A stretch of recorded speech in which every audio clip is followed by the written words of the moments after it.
하나님 아버지, 주님만 따라가기를 다짐하는 찬양대의 고백, 우리의 고백 삼아 하나님께 영광 돌립니다. 우리에게 말씀 들려주시고 이 말씀대로 주님의 뒤를 더 잘 따라가는 우리 모두가 되게 하여 주시옵소서. 예수님의 이름으로 기도하옵나이다. 아멘. 서로 축복하겠습니다. 날마다 주님과 동행합시다. 한 번 더 축복할까요? 하나님의 식으로 승리합시다. 할렐루야. 오늘은 날마다 주님과 함께 세 번째 시간입니다. 오늘은 사람을 낚는 어부가 되게 하리라 라는 제목으로 하나님의 말씀을 전하도록 하겠습니다. 우리는 지금 2000년 전에 우리와 똑같은 몸으로 이 땅에 오셔서 십자가를 향해 걸어가셨던 주님을 주일마다 만나고 있습니다. 지난 주일까지 살펴봤던 건 예수님께서 공생애를 시작하기 직전에 감당하셨던 삶의 흔적들이었습니다. 두 가지 사건 기억하시죠? 예수님이 세례받으신 사건, 그리고 40일 동안 금식하신 후에 광야에서 마귀에게 시험받으신 사건입니다. 자, 오늘부터는 본격적으로 공생애의 기록을 살펴보려고 하는데요. 오늘 주신 말씀을 보면 예수님의 첫 사역지가 어디였는지 나옵니다. 그곳이 어딘지 정확하게 확인하려면 먼저 예수님 당시에 이스라엘 땅이 이제 지리적으로 어떻게 자리하고 있었나 이것부터 봐야 되겠습니다. 예나 지금이나 이스라엘은 이제 동서의 길이는 좀 짧고요, 남북의 길이는 긴 그런 나라입니다. 예수님 당시에는 그 땅이 크게 세 개의 도로 나뉘어 있었는데요. 저 꼭대기는 갈릴리 도, 또 중간 지역은 사마리아 도, 제일 아래쪽은 유대 도였습니다. 이것이 당시에 이스라엘이었는데요. 이 중에서 오늘 주신 말씀에 등장하는 곳이 어디입니까? 갈릴리 도입니다. 그러니까 예수님의 생애, 특별히 공생애의 첫 사역지가 어디다? 저 북쪽 지역이었다 하는 거 우리가 알 수 있습니다. 그곳에서부터 예수님께서 사람들에게 본격적으로 복음을 전파하셨다. 마태복음이 이렇게 기록하고 있는데요. 오늘은 여기서 이 복음이라는 단어부터 정리하고 넘어가겠습니다.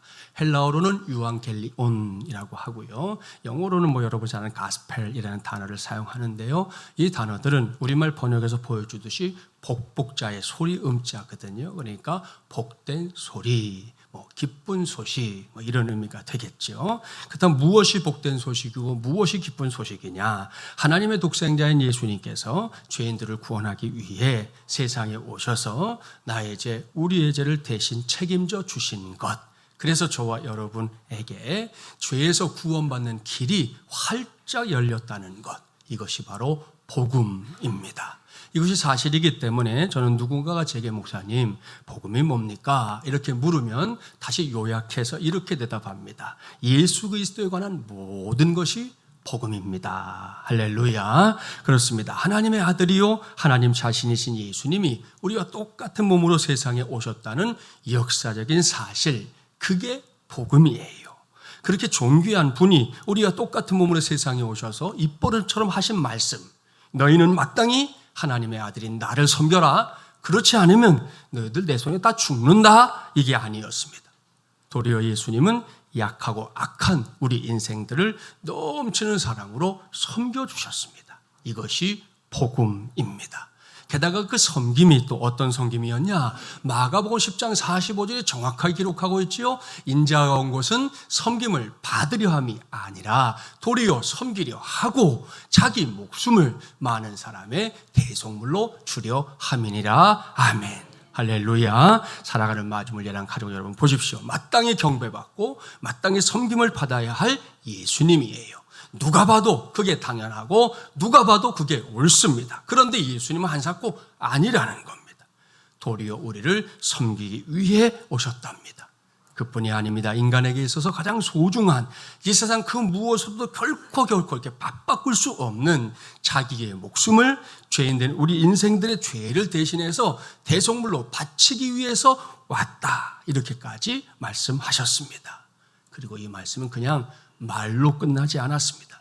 예수님은 그 말씀을 실제 행동으로 옮기기 위해 십자가 위에 높이 매달려서 돌아가셨습니다. 물 한 방울, 피 한 방울 남김없이 다 쏟아가면서 말입니다. 이것이 복음입니다. 이것이 복된 소식이고요, 이것이 기쁜 소식이다 라는 말씀입니다. 오늘부터는 본격적으로 이러한 복음의 메시지를 저와 여러분 모두가 마음판에 이렇게 새겨가면서 날마다 주님과 함께 동행하는 삶을 위해 힘쓰기를 주님의 이름으로 축복합니다. 자, 그런 눈으로 오늘 주신 말씀을 보자는 겁니다. 저 북쪽 갈릴리에서부터 공생애를 시작하고 있는 예수님, 이제는 잘 보이죠? 오늘도 그러한 예수님의 발자취를 하나하나 따라가 보려고 하는데요. 예수님께서 공생애를 시작하면서 가장 중요하게 여긴 일, 가장 먼저 한 일이 뭔지 압니까? 오늘 주신 말씀이 그것을 우리에게 가르쳐 줍니다. 본문 18절부터 22절 우리 한 절씩 교독해 볼게요.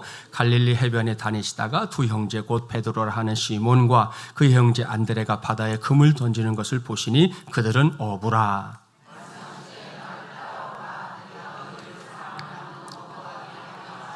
그들이 곧 그물을 버려두고 예수를 따르니라.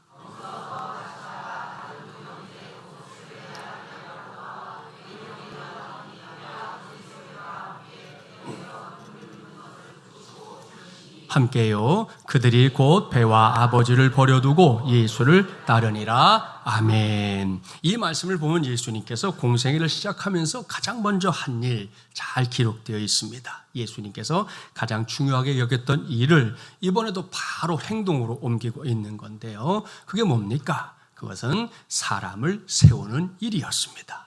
그렇습니다. 우리는 오늘 주신 말씀을 통해 베드로와 안드레 그리고 야고보와 요한을 이렇게 부르시는 예수님을 만날 수 있습니다. 그리고 오늘은 이 말씀의 강조점을 반드시 주목해야 합니다. 그렇습니다.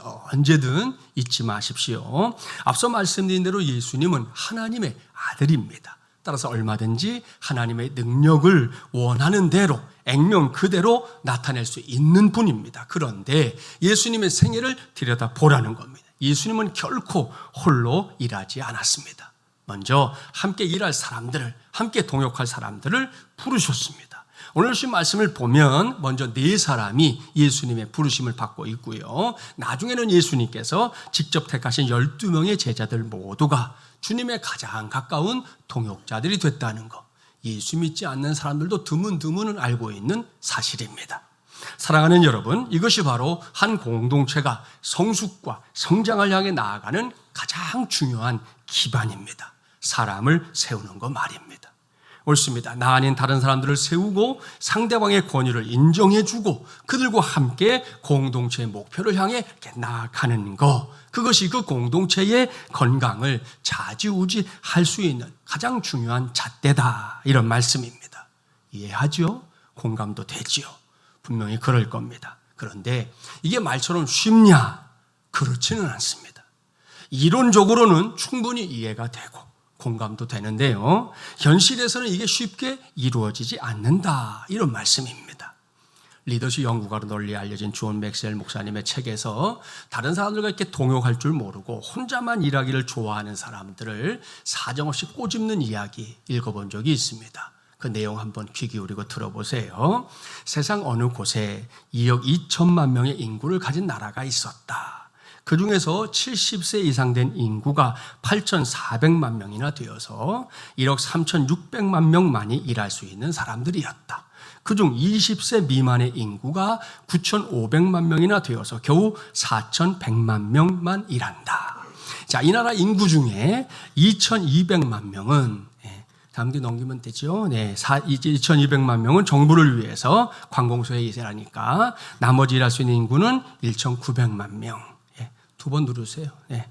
그리고 그 중에 400만 명은 또 넘어가죠. 군대에서 일하니 남은 숫자는 1,500만 명이다. 자, 거기에 나왔죠. 거기서 주정부와 시청 등지에서 일하는 1,480만 명을 빼면 20만 명만 남는다.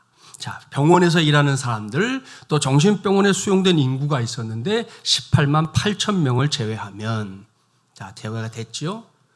그러면 실제로 일할 수 있는 사람은 몇 명이에요? 이제 12,000명 뿐이다. 자, 이 나라의 교도소에 수감된 사람이 11,998명이기에 실제로 마지막에 남는 사람은 딱 두 사람이다. 바로 당신과 나뿐이다. 형제여, 이 모든 일을 나 혼자 해야 하기에 요즘 나는 정말 너무 피곤해. 이게 글의 끝이에요. 기가 막히죠. 이건 어디까지나 존 맥스웰 목사님의 비유이긴 한데요. 그래도 우리는 여기서 이 어리석은 사람이 남기고 있는 마지막 넋두리는 기억해야 합니다. 형제요, 이 모든 일을 나 혼자 해야 하기에 요즘 나는 정말 너무 피곤해. 이것이 동역이나 협력이라는 단어의 의미를 모른 채 혼자서 정말 죽으라고 일하는 사람들이 남기는 공통된 푸념이라는 겁니다. 그러니 이거 얼마나 답답한 노릇입니까? 그런데 지금도 이 세상에는 이렇게 사는 게 얼마나 어리석은 일인지 그것조차 모른 채 여전히 고집스럽게 나 홀로 쪽을 고집하며 살아가는 사람들이 적지 않다는 거예요. 심지어 주님의 몸된 이 교회 안에서도 그렇게 살기를 고집하는 사람들이 있다는 겁니다. 물론 우리 교회는 없고요.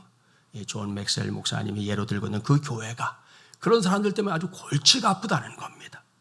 그걸 생각하면서 자, 예수님을 보자는 거예요. 예수님이 이 점에 있어서 분명히 남달랐습니다. 예수님은 사람들을 적극적으로 세웠습니다. 그들 모두가 처음에는 지극히 평범한 사람들이었어요. 우리식으로 말하면 별 볼 일 없는 사람들. 자, 그런데 예수님이 그들과 함께 지내면서 그들 한 사람 한 사람을 아주 좋은 리더로 키워냈습니다. 이것이 예수님의 특기 중에 특기예요. 게다가 예수님은 자신과 함께 그저 3년 동안의 공생의 기간만 동역할 사람들을 세운 게 아닙니다. 자기의 죽음 이후에도 이 세상에 살아남아서 하나님의 나라와 복음을 위해 헌신할 수 있는 사람들, 그런 사람들을 친히 길러내신 거예요. 저는 이것이 2023년을 살고 있는 우리 마주물예란 공동체의 사명이다, 이렇게 굳게 믿는 목사입니다. 하나님의 나라와 복음을 위해 헌신하고 세상 한복판에 가서 믿음과 실력으로 승부를 거는 사람들, 그런 사람들을 세우는 것, 그런 사람들을 길러내는 것 말입니다. 여러분, 이것이 건강한 교회입니다. 이것이 건강한 공동체입니다. 사람을 세우는 교회, 인물을 길러내는 공동체 말입니다. 그런 의미에서 이 시간에 다시금 당부합니다. 가정의 달인 지난달에도 당부했었는데요. 목사인 저도 성도인 여러분도 그저 우리 자신의 신앙생활에만 급급해하지 말고요. 우리 교회의 미래인 주일학교와 거기에 속해 있는 친구들에게 넘치는 애정과 관심 많이 보여줄 수 있기를 바랍니다. 물론 지금까지 잘 하셨어요. 그러니 앞으로는 더 잘하자 이겁니다. 그렇습니다. 그 친구들을 양육하는 거, 그게 그 부서 담당 교육자나 담임 목사만의 몫이 아니거든요. 저와 여러분 모두의 몫입니다. 우리 교회에서 자라고 있는 친구들 모두가 하나님께서 언제든 어디서든 이게 들어쓰실 만한 멋진 인물이 될 수 있도록 우리가 뜨겁게 기도해 줘야 하고요. 이를 위해서 물심양면으로 그들을 섬겨줘야 합니다. 그래야 할 때 우리 마주물예란 공동체는 이전보다 더 건강하고 더 멋진 믿음의 공동체, 무엇보다 예수님의 사람들, 예람들의 공동체가 될 줄 믿습니다. 할렐루야. 더불어서 이건 단지 주일학교만의 일도 아니에요. 우리 교회 내에 여러 부서와 사역팀, 남성교회, 예전도회, 목장교회, 기타 등등이 있는데요. 그들 모두가 다 서로 상대방을 인정하고 세워주고 서로의 믿음을 이렇게 북돋아주는 걸 상식처럼 여기는 그런 교회 공동체 반드시 되어야 할 줄 믿습니다. 저는 최근에 일남성교회 초청으로 주중에 저녁에 모이는 모임에 참여했던 적이 있었습니다. 그 자리에서 남자 성도들이 서로 반가워하면서 그리고 마음을 나누고 이렇게 의기투합하는 모습을 봤어요. 그런 성도들과 함께 식탁의 교제를 나누었는데요. 그야말로 담임 목사의 마음이 든든해지는 너무나 귀한 시간이었습니다. 그런가 하면 지난 주보에 나섰지만 지난 주일 저녁에 목장별 봄 대신방이 이어졌는데요. 목장들과 함께 모여서 예배하면서 말씀을 전했고요. 그 다음에는 목장 식구들과 식사하고 또 차 한 잔, 차만이 아니고 빙수도 먹었어요. 빙수도 먹었는데 하여튼 빙수도 먹으면서 교제하는 시간을 가졌는데요. 그 모든 걸 마치고 돌아오는 길에 목장원들이 이구동성으로 하는 말이 있었습니다. 목사님, 오늘 너무나 행복한 시간이었습니다. 목장원들끼리 서로를 더 잘 알 수 있는 기회가 됐고요. 목사님과도 이런 시간을 가질 수 있다는 게 너무 좋았습니다. 앞으로 더 열심히 신앙생활 하겠습니다. 누가 먼저라고 할 것도 없이 다들 이렇게 다짐해 주었습니다. 그러니 여러분, 이게 기쁜 일일까요? 안 기쁜 일일까요? 기쁜 일이에요. 행복한 일입니까? 안 행복한 일입니까? 행복한 일입니다. 따라서 이런 만남, 이런 교제, 이런 연합과 동역이 계속해서 우리 교회 안에서 일어나야 합니다. 그런 일들이 여기저기서 일어날 때 우리 교회는 예수님처럼 사람을 세우는 일에 앞장서는 교회로 우뚝 서게 될 줄 믿습니다. 할렐루야. 계속해서 말씀을 보겠습니다. 지금까지 말씀드린 대로 예수님은 홀로 일하는 분이 아니었어요. 늘 언제나 함께 누군가와 일하는 분이었습니다. 그렇다면 예수님께서 그렇게 함께 일하기 위해서 세우고자 했던 사람, 어떤 사람일까요? 본문 19절 다시 한번 우리 함께 봉독해 볼까요? 말씀하시되 나를 따라오라, 내가 너희를 사람을 낚는 어부가 되게 하리라 하시니. 아멘. 사랑하는 마지못이란 가족 여러분, 여기에 예수님께서 먼저 제자들을 택하신 가장 중요한 이유가 나옵니다. 그 이유가 뭡니까? 그것은 사람을 낚는 어부가 되게 하기 위해서다라는 거예요. 그렇습니다. 예수님은 제자들을 선택하되 아무 이유도 없이 그들을 선택한 게 아닙니다. 그들을 사람을 낚는 어부가 되게 하려고 선택하셨어요. 오늘은 이걸 꼭 기억하는 저와 여러분이 되기를 바랍니다. 여기서 우리는 이 말씀에 묘사된 표현, 사람을 낚는 어부라는 표현을 바르게 이해해야 합니다. 그렇습니다. 어떤 경우에라도 이 표현을 잘못 이해하면 안 돼요. 왠지 짐작이 갈 겁니다. 우리가 어울려 사는 요즘 세상에서 사람을 낚는다라는 표현이 긍정적인 의미보다는 부정적인 의미로 사용될 때가 너무 많기 때문입니다. 특별히 악한 의도로 사람을 이용할 때 자주 사용하고 있잖아요. 최근 들어 방송이나 매스컴에서 어떤 사고나 사건에 연루된 사람들을 놓고 너무 당연하게 낚였다 이렇게 표현하는 거 본 적이 있을 겁니다. 혹은 상대방에게 바가지를 씌우거나 덤터기를 씌울 때도 요즘 사람들은 낚였다 이렇게 말합니다. 일례로 얼마 전에 1박 2일이라는 예능 프로그램에서 우리 시장에 옛날 가서 사 먹던 전통 과자 있거든요. 그 과자 한 봉지를 7만 원에 파는 장면이 이렇게 방송을 타가지고 난리가 났는데요. 이게 끝이 아니었습니다. 코로나 방역이 풀리면서 요즘 전국 곳곳에서 다양한 축제들이 벌어지고 있는데요. 제일 큰 문제가 뭐냐? 바가지 요금이에요. 자, 이건 전북 춘향제에서 4만 원에 팔린 통돼지 바비큐, 조개 4만 원이에요. 조금. 여러분 먹겠어요? 전 집에 가서 구워 먹을래요. 저걸 4만 원 주고 먹겠냐는 거예요. 한평 나비축제에서는 어묵 한 그릇에 10,000원, 번데기는 한 컵에 4,000원 받아가지고 논란이 됐습니다. 이런 일들이 계속해서 일어나자 급기야는 인천에 있는 한 포구에서 상인들이 바가지 요금에 대해서 아예 석고되지 않은 일까지 일어났습니다. 그런데도 지금 국민들의 반응은 아주 싸늘합니다. 축제는 가도 음식은 안 사 먹겠다. 이렇게 마음먹는 사람들이 지금 많다는 거죠. 아무튼 이렇게 사람들을 이용해서 자기의 이익을 챙기는 일을 놓고 세상에서는 낚였다. 이렇게 말하는데요. 이건 결코 예수님께서 말씀하신 사람을 낚는다는 의미가 아닙니다. 예수님께서 말씀하신 사람을 낚는다라는 말씀의 핵심, 그건 다른 게 아니라 이 말씀은 죽어가는 사람들을 건져내고 살려낸다. 이런 뜻입니다. 그래서 예수님은 자신을 도와서 그런 일을 감당해낼 사람들을 가리켜 사람을 낚는 어부 이렇게 비유적으로 말씀하신 거예요. 그렇습니다. 예수님은 이 일을 위해 제자들을 부르셨습니다. 그리고 그들을 가장 가까운 곳에 두셨습니다. 자신이 세운 제자들 한 사람 한 사람을 다른 그 무엇이 아닌 사람을 낚는 어부로 아주 제대로 키우기 위한 원대한 계획을 품고 말입니다. 사랑하는 여러분, 어느새 반년을 달려온 2023년의 남은 시간을 살아가면서 무엇보다 날마다 주님과 함께라는 큰 주제 아래 선포되는 하나님의 말씀을 들으면서 저도 여러분도 사람을 낚는 어부가 되게 하시는 예수님, 이번 기회에 아주 진하게 만나게 되기를 주님의 이름으로 축복합니다. 그렇다고 해서 이 말씀을 오해하지는 마세요. 당장 여러분 모두가 본문에 등장하는 베드로와 안드레, 야고보와 요한처럼 하던 일 다 팽개치고 신학교의 문을 두드려야 한다, 이런 의미 아닙니다. 혹은 오늘 이후 여러분에게 매일같이 교회에 나오십시오, 이런 얘기 하는 거 아닙니다.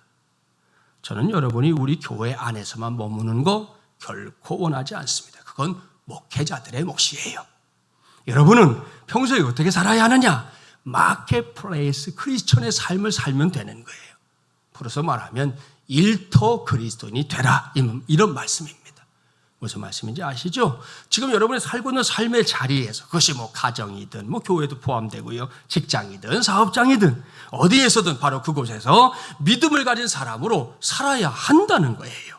그런 와중에 하나님께서 여러분에게 붙여주는 사람들이 있을 때가 있잖아요. 그때 그들 한 사람 한 사람을 생명의 길로 인도하는 삶을 살아내라, 이런 말씀입니다. 이것이 예수님의 원대한 계획이었습니다. 물론 우리 교회에서 앞으로 목회자로 혹은 선교사로 헌신하는 사람들도 나와야 합니다. 그러나 그것이 모든 성도의 몫은 아니죠.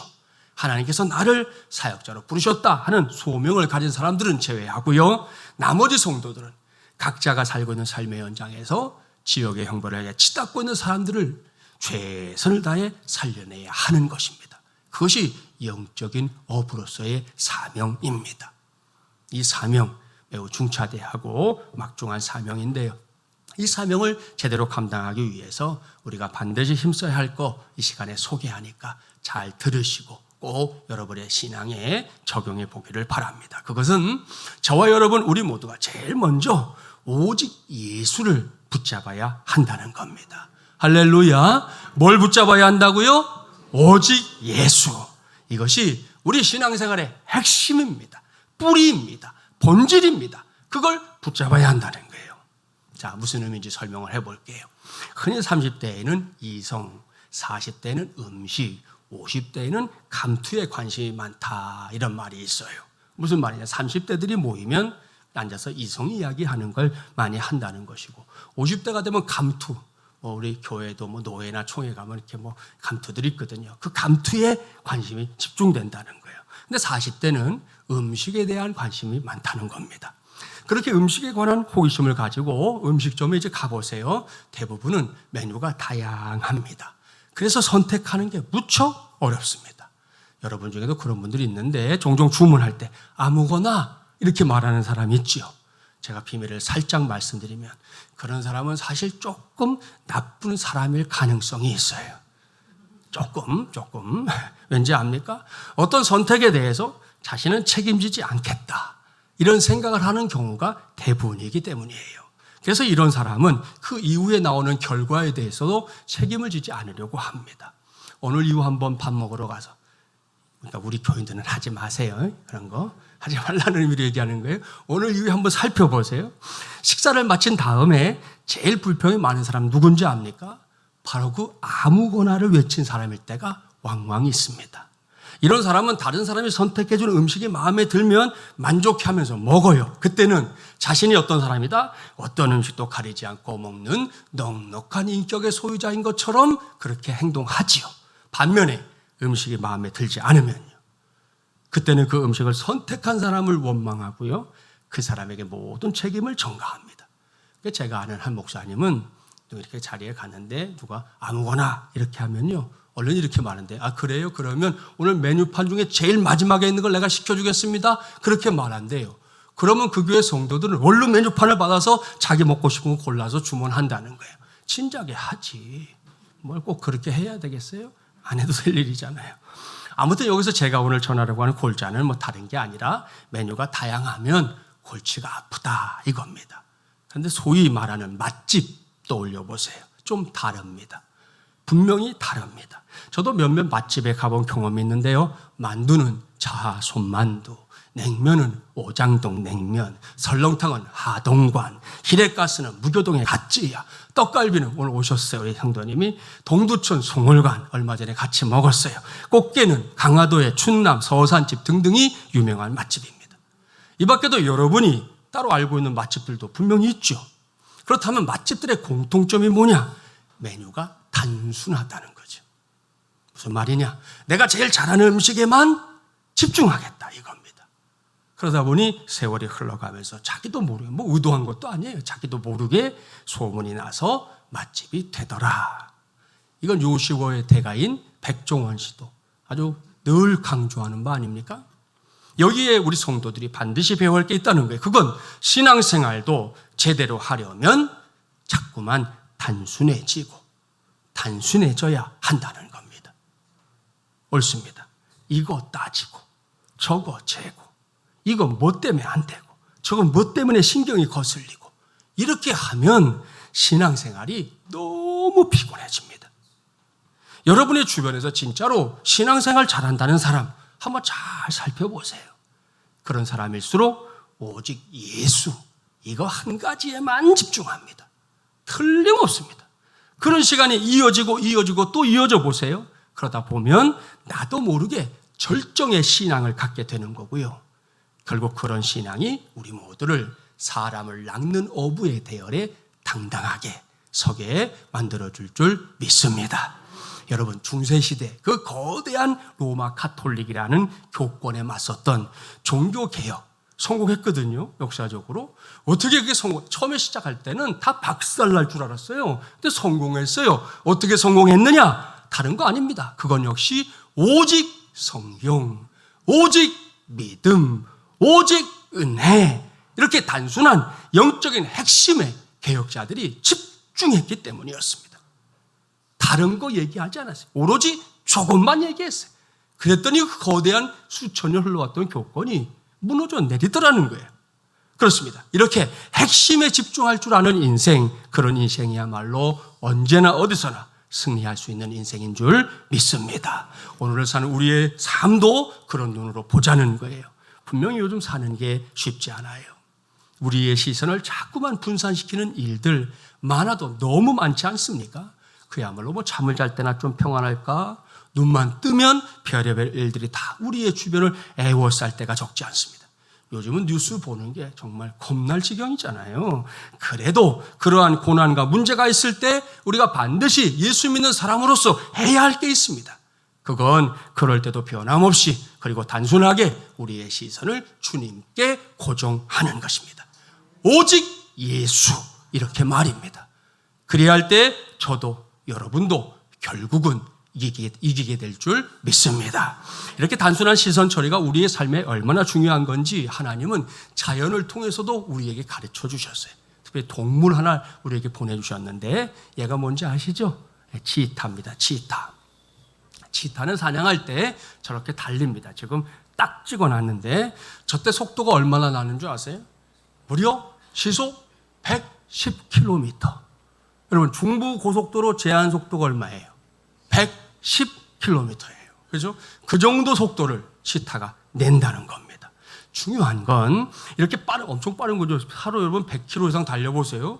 그 속도감이 장난 아니잖아요. 자, 이렇게 빠른 속도로 뛰면서도 먹잇감을 찾는 능력이 매우 탁월하다는 거예요. 거기에는 그만한 이유가 있는데 그건 달리는 치타를 유심히 보면 알 수 있어요. 여러분에게 한번 퀴즈 삼아 내드릴 테니까 봅시다. 한번. 다음 거 넘겨보세요. 네.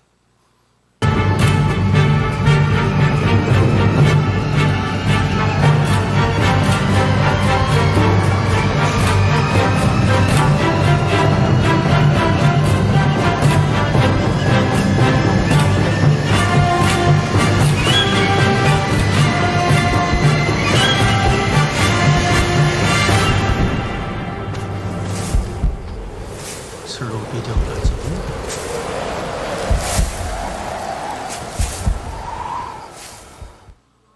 자, 차마 잡아먹는 건 제가 안 넣고 마지막에 자막을 넣었는데요. 여기서 분명한 특징 발견할 수 있습니다. 속도를 내는 치타의 몸 지금 봤죠? 달리는 거.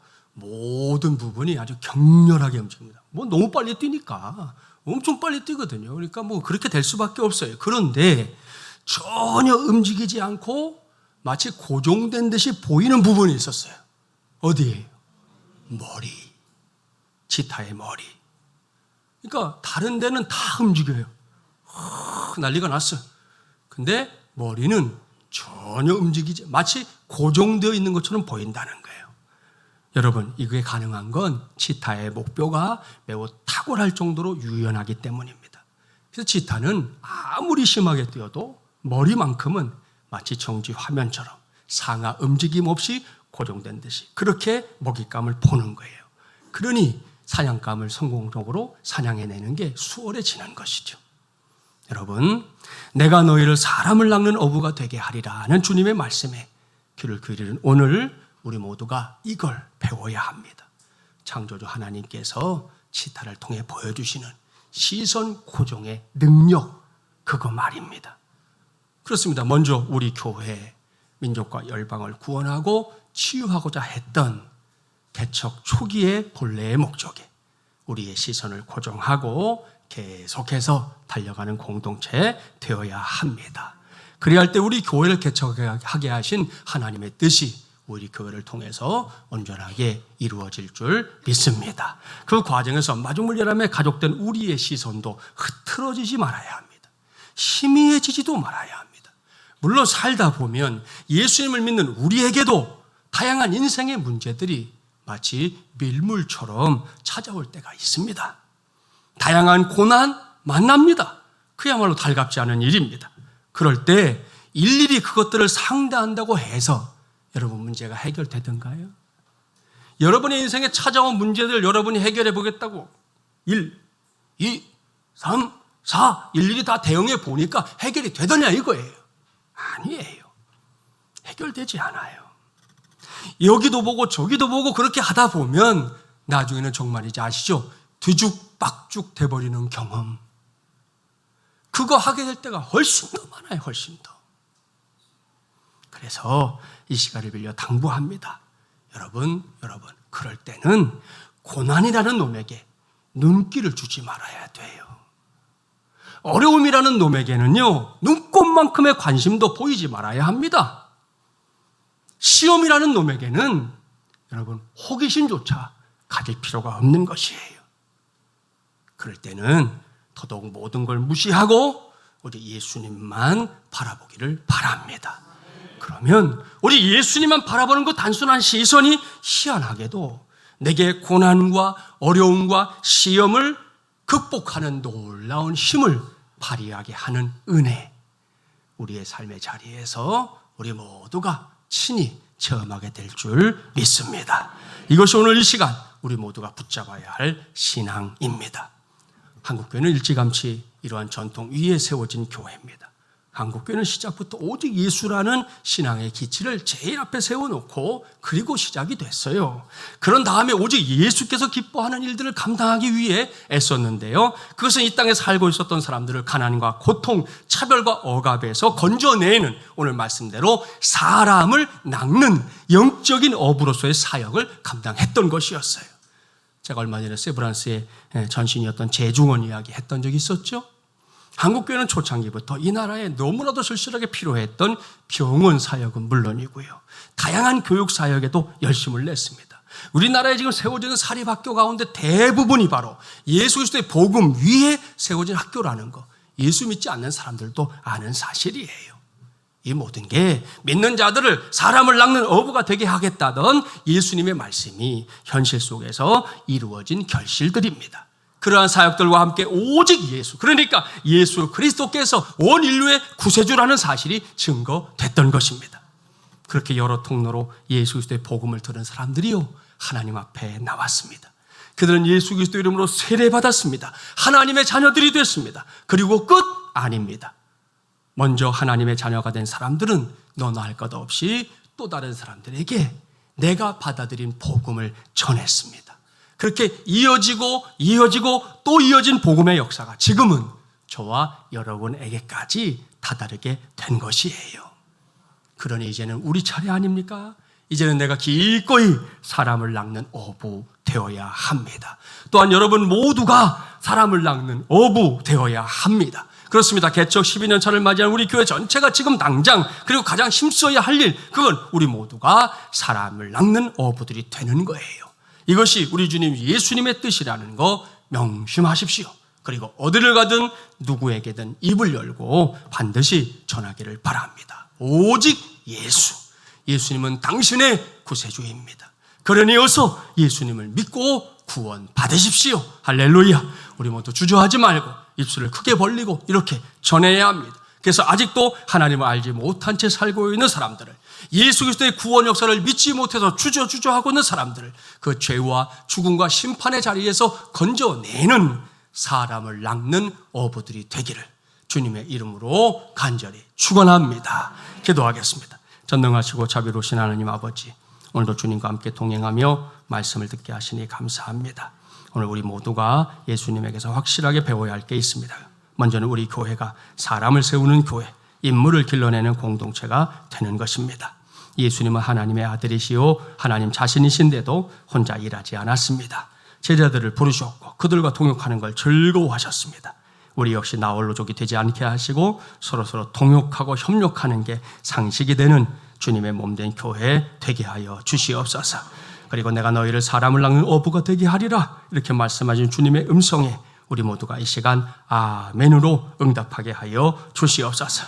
하나님의 은혜로 먼저 구원받은 우리입니다. 그런 우리가 가만히 있지 않게 하시고 나 아닌 다른 사람들을 죄와 죽음과 심판의 자리에서 건져내는 영적인 어부들 꼭 되게 하여 주시옵소서.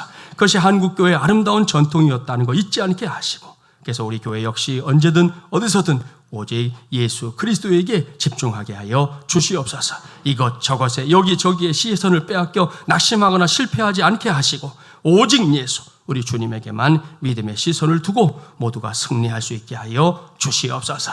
이 모든 말씀 오직 주 예수 그리스도의 이름으로 간절히 기도하옵나이다. 아멘.